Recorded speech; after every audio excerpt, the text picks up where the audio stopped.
नमस्कार दर्शक बंधु जय जगन्नाथ सांग मैंने आपण मानू उत्कल तंत्रशास्त्र चैनल को मुझे स्वागत जनाऊँगी।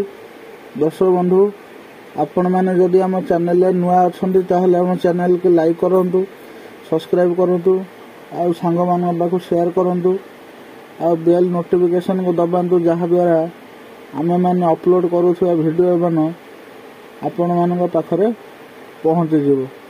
दर्शक बंधु आज आम आलोचना करवा गायत्री कवच विषय जो जो गायत्री होती ब्रह्मस्वरूपिणी, जो गायत्री होती सत्य सनातनी, जो गायत्री मंत्र रे 33 कोटी दिय देवता आविर्भाव हुंती आ 64 प्रकार रोग, वास्तुदोष, भूत प्रेत, 64 प्रकार बाण गायत्री मंत्र द्वारा खंडन होता है।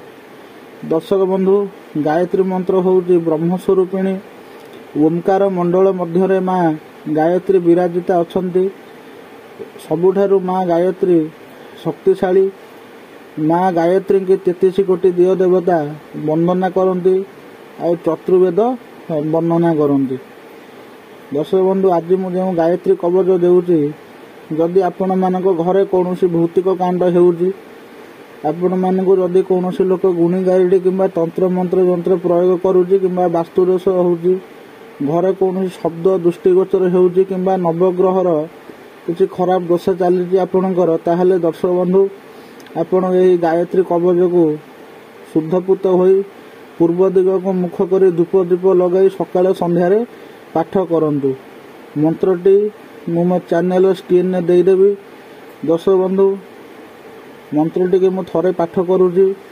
ओम गायत्री पूर्वेतः पातु सावित्री पातु दक्षिणे ब्रह्म संध्या तुम्हें पातु पश्चादुतारे सरस्वती पावकी में निशंग पातु पावकी जलसायिनी जातु धानी निषद रक्षत जातु धान भयंकरी पावमानी दिशंग रक्षत पावांचना विनाशरी दिशिंग रुद्र संध्या पातु रुद्राणी रुद्र रूपिणी ऊर्ध ब्राह्मणी में रक्ष दधास्तद वैष्णवी सदा एवं 10 दिगे रक्षते सर्वांगे भुवनेश्वरी तत पदं पातु में पादम जंघ में सवितु पद वरण्यम कटिदेशे तु नाभि भर्गस्त तथैव च देवस्य पात हृदये धी मोहित गलास्थले ध्यायो इति मे नेत्रं जेन पातु ललाटकः एवं पादाति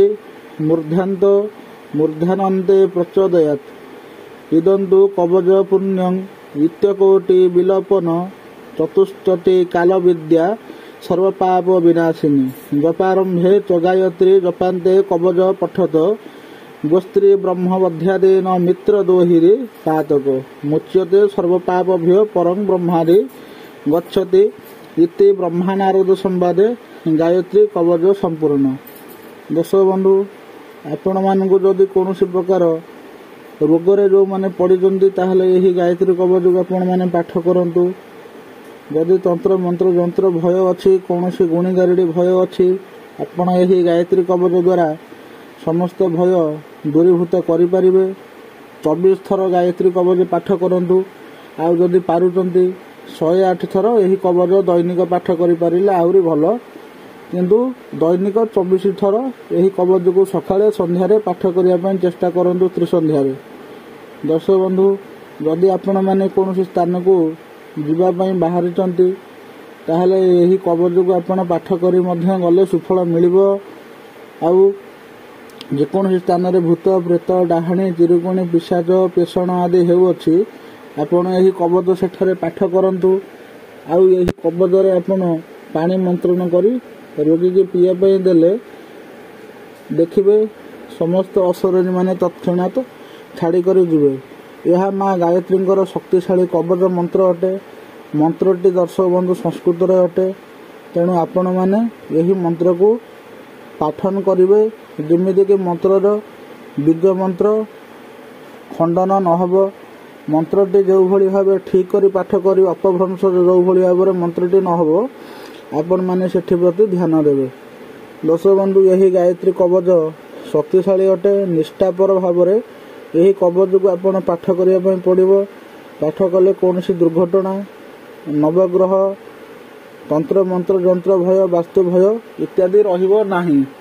जदि आपण आपणक घरे पाठ करूचंदी घरे भी कौन नेगेटिव एनर्जी माने वास करि परिबे नाही।